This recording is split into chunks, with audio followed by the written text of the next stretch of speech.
출애굽기 20장 12절 말씀, 한 절 말씀만 봅니다. 출애굽기 20장 12절. 출애굽기 20장 12절. 제가 읽어드립니다. 내 부모를 공경하라. 그리하면 내 하나님 여호와가 내게 준 땅에서 내 생명이 길리라. 아멘. 우리 다 같이 한번 한 목소리로 읽어볼까요? 내 부모를 공경하라. 그리하면 내 하나님 여호와가 내게 준 땅에서 내 생명이 길리라. 아멘. 우리 옆 사람들과 한번 인사하겠습니다. 참 잘 오셨습니다. 큰 은혜 받으시기 바랍니다. 여러분들 정말 잘 오셨습니다. 오늘도 큰 은혜가 여러분 모두에 임하시기를 주님의 이름으로 간절히 축복합니다. 오늘 이 말씀 아마 십계명을 여러분에게 말씀드릴 때에 이 말씀에 대해서도 여러분에게 전한 기억이 있습니다. 그런데 사실은 오늘 이제 2부 예배 때 있을 이웃초청 복음잔치 첫 번째 날인데 어떤 말씀을 전할까 하다가 어버이 주일과 겹쳐서 아직 하나님을 잘 알지 못하는, 기독교에 대해서 잘 알지 못하는 자들에게 기독교가 얼마나 효도하는 종교인가 하는 것에 대해서 말씀을 드리는 것도 좋겠다 하는 생각이 들어서 이 말씀 다시 한번 드리려고 합니다. 방금 말씀드린 것처럼 이 기독교를 잘 모르는 사람들은 기독교가 불효하는 종교다라고 그렇게 생각을 합니다. 그 이유가 무엇이죠?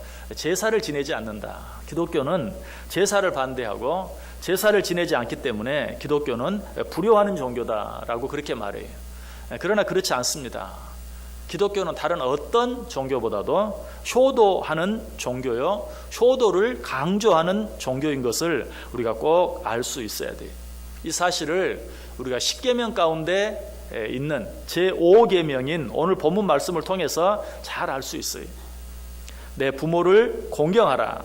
그리하면 내 하나님 여호와가 내게 준 땅에서 내 생명이 길리라. 자, 십계명은 10가지 계명이죠. 그렇다면 이 5계명은 어때요? 10가지 계명 가운데 한 가지 계명 일 뿐만 아니라 이 5계명은 10계명 가운데서도 몇 가지 독특한 특징들을 가지고 있어요. 단순히 10가지 계명 가운데 하나가 아니라 다른 계명들과는 다른 특별한 특징들이 있다. 그 첫 번째 특징이 무엇인가? 이 계명은 10계명 가운데 한 가운데 위치하고 있어요.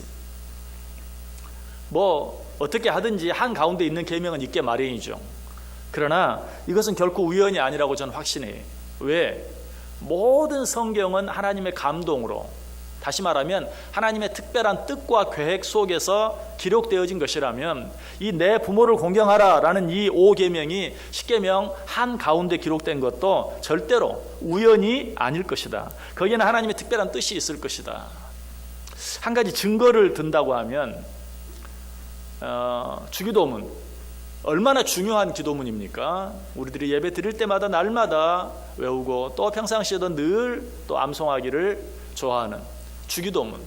여러분, 이 주기도문은 예수님의 산상수훈 가운데 한 가운데 있어요.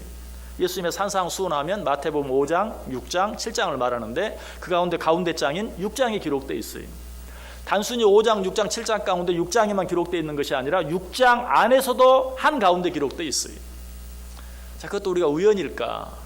예수님의 산상수훈 정말 귀한 설교들인데 그 가운데서도 맨 가운데 있는 내용이 주기도문이라면 거기에도 하나님의 뜻이 있다라고 우리가 생각할 수 있는데, 내 부모를 공경하라는 이 제5계명도 10계명 가운데 한 가운데 있는 것, 이것이 우연이 아닌 하나님의 특별한 뜻이 있을 것이다.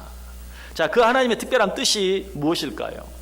그 뜻을 바로 이해하기 위해서는 10계명의 구조를 우리가 바로 이해할 필요가 있습니다. 여러분 잘 아시죠? 10계명은 크게 두 부분으로 되어 있어요. 1계명, 2계명, 3계명, 4계명은 하나님에 관한 계명, 그리고 5계명, 6계명, 7계명, 8계명, 9계명, 10계명은 사람들에 관한 계명으로 나누어져 있어요.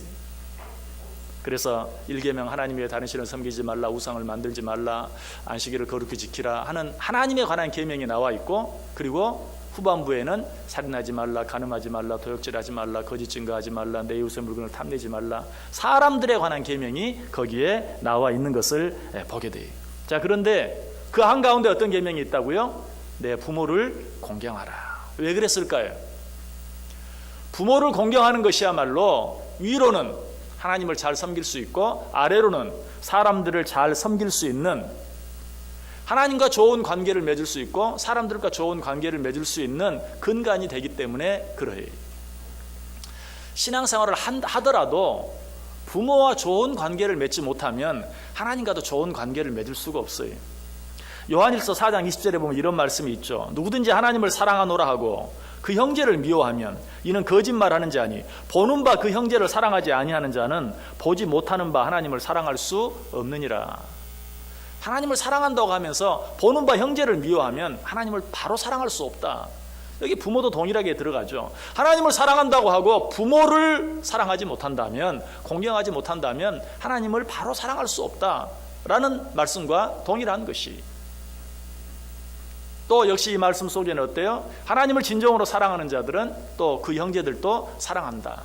역시 이 5계명, 내 부모를 공경하라는 이 계명이 한가운데 있는 이유가 무엇이라고요? 위로는 하나님과의 관계, 아래로는 사람들과의 관계를 바로 잘하기 위해서 우리 육신의 부모를 사랑하고 육신의 부모와 좋은 관계를 가질 수 있어야 된다. 그런 의미에서 부모를 공경하는 것은 첫 단추와 같아요. 첫 단추를 잘못 끼면 나머지 단추들도 절대로 제대로 끼워질 수 없는 것처럼 우리가 부모와 좋은 관계를 늘 맺을 수 있어야 한다. 여러분, 군사부 일체란 말 잘 아시죠? 임금과 스승과 부모는 하나이다. 그러므로 부모에게 잘못하는 사람은 임금에게도 잘할 수 없고 스승에게도 잘할 수 없다. 이건 세상적인 말이지만 그러나 여기에서도 정말 부모를 공경하고 사랑하는 것이 얼마나 중요한 일인가 하는 것을 우리에게 잘 말씀해 주고 있는 것이. 자, 그렇다면 이 10계명 가운데 5계명이 갖는 또 한 가지 특징, 두 번째 특징은 무엇일까요? 다른 모든 계명들은 다 하지 말라라고 돼 있어요. 하지 말라. 하지 말라, 하지 말라, 하지 말라, 하지 말라, 하지 말라. 그런데 유독 5계명만큼은 내 부모를 공경하라라고 돼 있어요. 사람들에 관한 계명 가운데서는 유일하게 하라. 나머지 계명은 살인하지 말라, 간음하지 말라, 도둑질하지 말라, 거짓 증거하지 말라, 내 이웃의 물건을 탐내지 말라. 왜 그렇게 얘기했을까요? 부모를 공경하는 것이야말로 마땅히 해야 할, 하지 않아서는 절대로 안 될, 마땅히 해야 할 너무나 당연한 일이기 때문에 다른 모든 계명들과는 구별해서 하지 말라가 아니라 하라! 내 부모를 공경하라! 이것이 당연하고 마땅하다. 성경도 그렇게 이야기해. 내 부모를 공경하는 것이 마땅하다라고 우리에게 이야기하고 있어요. 이것도 강조해요. 내 부모를 미워하지 말라 이렇게 말할 수도 있죠. 그러나 그렇게 말하지 아니하고 내 부모를 공경하라. 내 부모에게 함부로 하지 말라라고 말할 수도 있죠. 그러나 그렇게 하지 아니하고 내 부모를 공경하라. 부모를 공경하는 것은 이처럼 마땅히 해야 할 일이라는 것을 우리에게 말씀해 주고 있어요. 자, 이것뿐만이 아닙니다. 5계명이 갖는 또 한 가지 특징, 세 번째 특징이 있습니다. 그것은 무엇입니까? 사람에 관한 계명으로서는 첫 번째 계명이다. 자, 하나님에 관한 계명과 사람에 관한 계명 사이에 내 부모를 공경하라 하는 제5계명이 있다고 그랬어요. 결국 무슨 말입니까? 내 부모를 공경하라는 것이 사람들에 관한 계명 가운데는 맨 앞에 나오는 첫 번째 계명이다라는 것이. 자, 이것은 왜 그럴까요?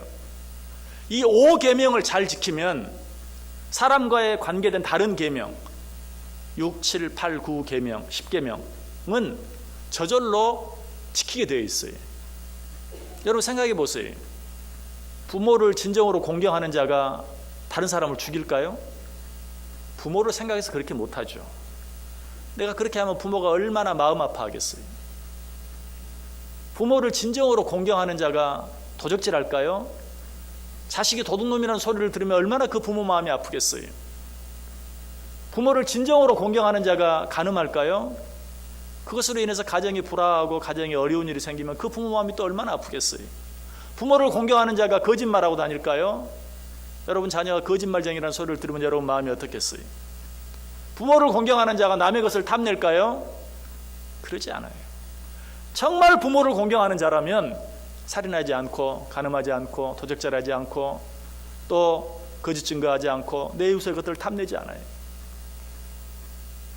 이것처럼 모든 사람에 관한 다른 계명들 가운데 내 부모를 공경하라는 계명이 우선이고 중요하다는 의미뿐만 아니라, 진정으로 부모를 공경하는 자들, 진정으로 부모를 사랑하는 자들은 나머지 다른 모든 계명들도 다 지킬 수밖에 없다 하는 것을 우리에게 가르쳐 주고 있어요. 하나님은 이 사실을 아셨어요. 그래서 인간들 사이에서, 인간 세상에서 마땅히 지켜야 될 그런 계명들 가운데 첫 번째로 내 부모를 공경하라고 말씀하신 것이. 마지막으로 부모를 공경하라는 제5계명 속에 또 한 가지 중요한 특징이 있습니다.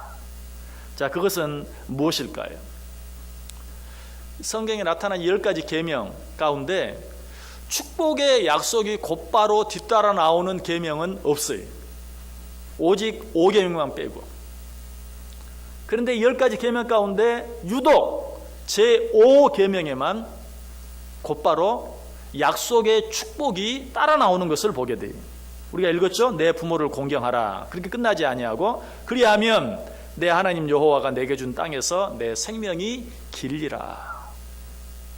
그 뒤에는 어때요? 살인하지 말라. 그리하면 이렇게 해주겠다. 간음하지 말라. 그리하면 이렇게 해주겠다. 이렇게 말하지 않아요. 다 살인하지 말라, 도둑질하지 말라, 간음하지 말라, 내 이웃에게 거짓 증거하지 말라. 그냥 그걸로 끝나요. 그러나 내 부모를 공경하라. 그 말씀 뒤에는 어때요? 그리하면 내 하나님 여호와가 내게 준 땅에서 내 생명이 길리라 라고 약속의 축복이 그 뒤에 따라 나오는 것을 보아요. 이거를 좀 우리식으로 쉽게 표현하면 유독 제5계명에만, 내 부모를 공경하라는 그 계명에만 상품이 걸려 있다는 거예요. 여러분, 언제 상품을 겁니까? 특별히 그 일만큼은 더 잘하라고, 더 잘하기를 바랄 때. 여러분, 부모들도 그러죠? 자녀들에게 정말 원하는 일이 있으면 어때요? 너 이거 하면 내가 이거 해줄게, 내가 이거 너에게 선물로 줄게. 상품을 겁니다. 부모가 간절히 원하는 그런 어떤 것이 있다면 마찬가지, 하나님께서도 정말 간절히 원하시는 것이 있어요. 그 무엇인가? 내 부모를 공경하라. 그리하면 내 하나님 여호와가 내게 준 땅에서 내 생명이 길리라. 그래서 신약에서 사도 바울이 이 말씀을 다시 한번 인용하면서도 동일하게 하나님께서 이 계명 뒤에 상품을 거신 것을 사도 바울도 함께 같이 언급하고 있는 것을 봐요. 에베소 6장 2절에 나오죠. 내 아버지와 어머니를 공경하라. 이것은 약속이 있는 첫 계명이니. 약속이 있는 첫 계명. 약속이 있다는 말이 무슨 말이라고요? 상품이 걸려 있는 첫 계명이니. 자, 여기서 첫 계명이라는 의미도 무엇일까요? 상품이 걸려 있는 유일한 계명이다라는 의미도 있고, 아까 말씀드린 것처럼 사람에 관한 모든 계명 가운데 첫 번째 너희들이 기억해야 될 중요한 계명이다 하는 그런 의미에서 이것은 약속이 있는 첫 계명이다라고 분명하게 말씀해 주고 있어요. 자, 그런데 그 축복은 어떤 축복입니까? 이 땅에서 그 생명이 길게 되는 축복. 우리가 이 축복을 무슨 축복이라고 말하죠? 장수의 축복을 약속하고 있는 것을 보아요. 자, 그런데 여기서 장수란 어떤 의미가 있을까요? 첫째는 글자 그대로, 말 그대로 이 세상에서 건강하게 오래 사는 축복입니다.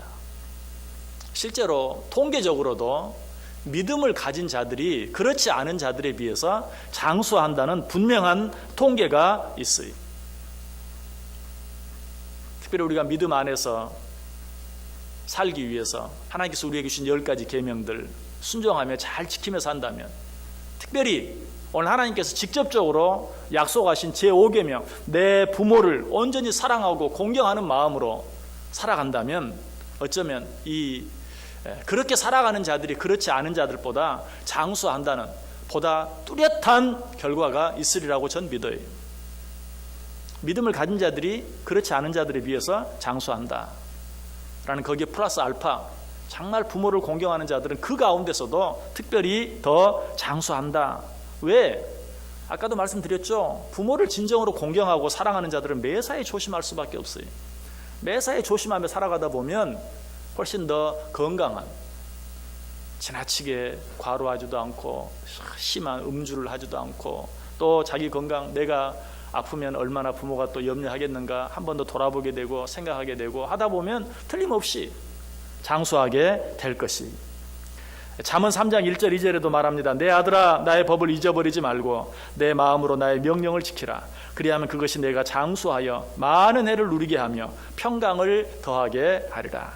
잠언 3장 15절 16절에도 지혜는 진주보다 귀하니 내가 사모하는 모든 것으로도 이에 비교할 수 없도다. 그의 오른손에는 장수가 있고 그의 왼손에는 부귀가 있나니. 자, 그의 오른손에는 장수가 있다. 여기서 말하는 그는 어떤 자입니까? 지혜 있는 자. 성경은 어떤 자가 지혜 있는 자라고 말합니까? 여호와를 경외하는 자. 여호와를 경외하는 자가 지혜로운 자요. 그러한 자의 오른손에는 장수가 있다라고 이야기하고 있어요. 여호와를 경외함으로 하나님께서 주신 계명을 잘 지키며 살아가는 자, 그런 자는 장수하게 될 것이다. 자, 그런데 이것이 장수의 의미의 전부가 아니죠. 단순히 여기서 숫자적으로 오래 사는 것, 그것만을 장수라고 말합니까? 여러분, 정말 이 땅에 살면서 너무 육신적으로 힘들고 어렵게 고생하고 건강적으로 고생하며 살아간다면 우리가 그 사람이 설령 100세를 산다 할지라도 저분 장수하셨다 이렇게 말할 수가 없는 거예요. 진정으로 저분 정말 장수하셨다라는 것은 그 삶의 길이도 중요하지만 이 땅에 살면서 얼마나 기쁘게, 얼마나 행복하게, 얼마나 감사하며 사셨는가 하는 것을 우리가 함께 이야기하는 것이. 성경이 말하는 장수는 단순히 시간적인 그런 길이만을 말하는 것이 아니라 그 삶의 질도 얼마나 기쁘게, 얼마나 행복하게, 얼마나 감사하며 일상을 살았는가.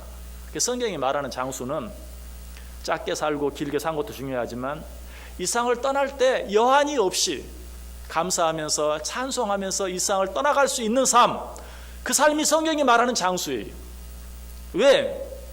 성경에서 이 세상의 삶이 끝난다고 해서 그 사람의 삶이 끝나는 것이 아니기 때문에 우리에게 영원한 삶이 있어요. 그러므로 언제 이 세상을 떠난다 할지라도 여한이 없이, 좀 쉽게 표현해 보면 잔치집에 가서 맛있는 음식을 실컷 먹고 거기에 더 많은 음식들이 있지만 미련 없이 더 이상 아무것도 바라지 아니하고 기쁜 마음으로, 만족한 마음으로 그것을 떠날 수 있는 그런 마음, 그런 삶, 이것이 장수예요. 하나님께서 오늘 그러한 장수를 약속하고 있는 거예요. 내 부모를 공경하라. 그래야면 이 세상에서 내 생명이 길리라. 무슨 말이에요? 단순히 오래 살 것이다 그것만이 아니라 네가 이 세상 사는 동안 기쁘게, 즐겁게, 감사하며 살게 될 것이다. 이 사실을 성경도 뒷받침합니다. 전도서 6장 3절 이하에 보면 사람이 비록 100명의 자녀를 낳고 또 장수하여 사는 날이 많을지라도 그의 영혼은 그러한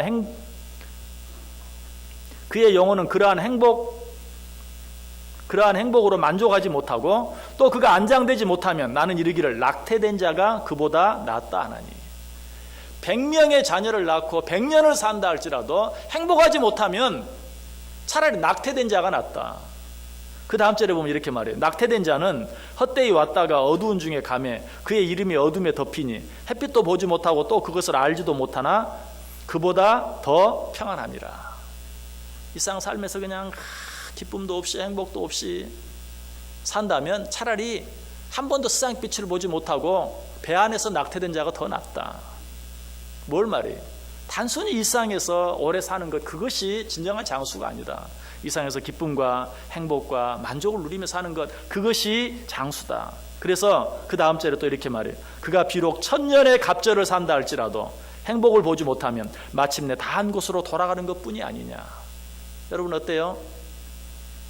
1000년의 갑절을 산다 할지라도 행복을 누리지 못하면 소용이 없다. 자, 성경이 말하는 장수가 뭡니까? 몇 년을 살든지 기쁨과 즐거움과 행복 가운데 사는 것을 말하고 있는 것을 보아요. 이것이 성경이 말하는 진정한 장수예요. 누가 이런 장수의 축복을 누린다고요? 부모를 진정으로 공경하고 사랑하는 자들이 이 땅에서 몇 년을 살든지 진정으로 기뻐하며 감사하며 행복한 삶을 살게 될 것이다 라고 말하고 있어요. 결론적으로 성경이 말하는 장수는 영생의 축복을 말해요. 이 땅에 사는 동안은 그 길이와 상관없이 기쁘고 즐겁게 행복하게 살다가 저 영원한 하나님의 나라에 이르는 것. 여러분 이 세상을 살면서 진정으로 기쁘고 즐겁게 행복하게 살기 위해서는 어때요? 소망이 있어야 돼요. 우리가 이 세상에 사는 것, 그것이 전부라고 생각한다면 80년을 살든 90년을 살든 100년을 살든 아니 110년, 120년을 산다 할지라도 이 세상의 삶은 죽음에 대한 두려움과 공포 속에 살아갈 수밖에 없어요. 진정으로 이 세상을 기쁘고 행복하게 살아가기 위해서는 영원한 삶에 대한 소망이 있어야 돼요.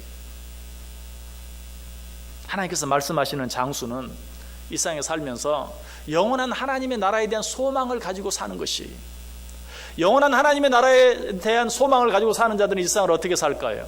하나님께서 우리에게 주신 말씀들을 준행하면서, 특별히 십계명 가운데서도 내 부모를 공경하라는, 우리가 우리 부모를 공경하지 못하는 이유가 무엇입니까? 이 땅에 사는 그 짧은 시간 동안 내가 무엇인가를 좀 더 많이 취하고 내가 무엇인가를 좀 더 많이 누리기 위해서 사실은 부모를 사랑하고 효도하고 공경하는 일을 포기해버리는 거예요. 내 삶도 얼마 되지 않는데 언제까지 하는 그런 마음이 들 때 더 이상 사랑할 수 없고 공경할 수 없어요. 그러나 영혼을 소망하며 영혼의 소망 가운데 살아가는 자들은 이 세상이 끝나는 그 시간까지 하나님께서 내게 허락해 주신 내 부모를 더 사랑하고 더 공경하며 살아갈 수 있어요. 이 세상에 있는 시간이 아깝지 않아요. 부모를 위해서 드리는 시간이 낭비라고 생각하지 않아요. 왜? 우리에게는 영원한 시간이 있기 때문에. 또 이 세상에서 부모를 공경하며 살아가는 자들에게 하나님께서 분명히 말했어요. 큰 상으로 우리에게 허락해 주시겠다고. 그러므로 그것은 결코 낭비가 아니에요. 이것이 성경이 말하는 진정한 장수의 삶이다. 여러분, 이 세상에서 우리의 삶은 비록 1000년을 산다 해도 하루에 불과하다고 그랬어요. 1000년이 하루 같다고 그랬어요. 아니, 1000년이 마치 한 경점과 같은 것이다, 찰나와 같은 것이다, 순간과 같은 것이다 라고 이야기하고 있어요.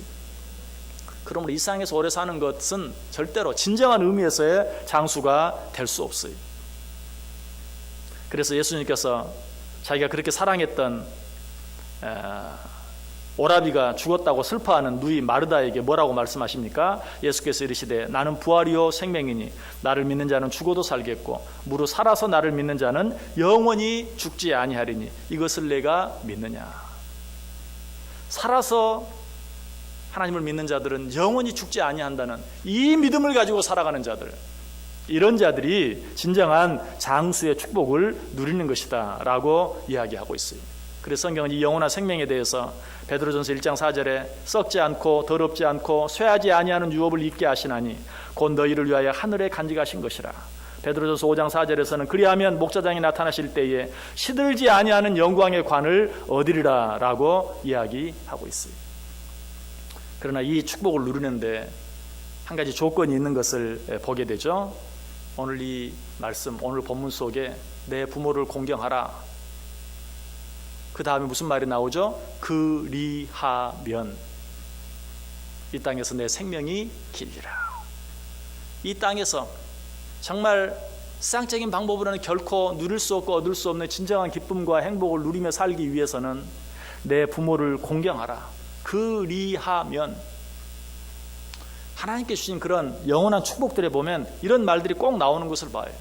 누가복음 6장 38절에도 주라 그리하면 너희에게 줄 것이니, 무엇보다 사도행전 16장 31절 주 예수를 믿으라 그리하면 너와 내 집이 구원을 받으리라.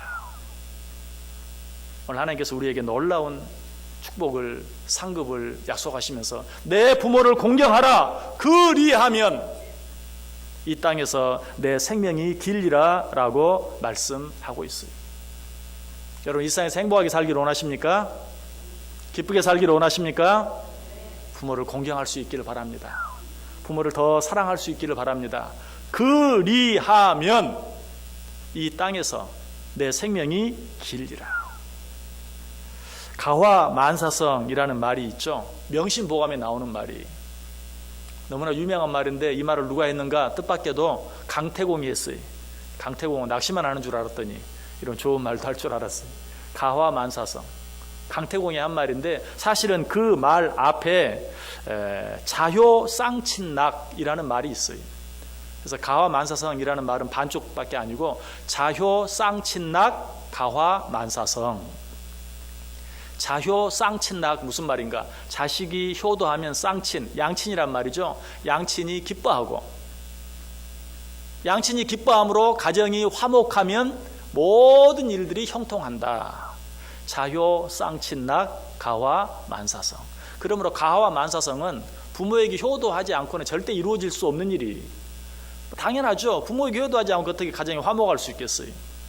자효, 쌍친낙, 가화, 만사성. 근데 아마 이 앞에 말이 좀 어렵기도 하지만 사실은 좀 불편하잖아요. 그냥 가화, 만사성 그러면 얼마나 좋아요. 그냥 가정이 화목하고 만사가 형통한다.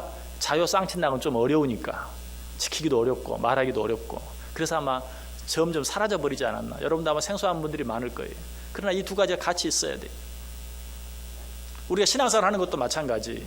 이 땅에서 내 생명이 길리라. 우리는 이런 말씀들, 이런 축복들을 얼마나 좋아하는지 몰라요. 그러나 그 앞에는 뭐가 있어요? 내 부모를 공경하라. 그리하면 이 땅에서 내 생명이 길 것이다 라고 우리에게 말씀하고 있어요. 결국 무슨 말입니까? 가정의 행복은, 가정의 화목은 부모를 사랑하고 부모를 공경하는 일부터 시작된다. 그래서 솔로몬은 말합니다. 너를 낳은 아비에게 청종하고 내 늙은 어미를 경히 여기지 말지니라. 내 부모를 즐겁게 하며 너를 낳은 어미를 기쁘게 하라 라고 이야기하고 있어요. 하나님의 약속에는 거짓이 없습니다. 하나님께서는 당신이 하신 약속을 반드시 지키십니다. 성경을 통해서 그 사실을 분명히 가르쳐줘요. 부모에게 효도한 자들에게 반드시 하나님께서는 축복하셨어요.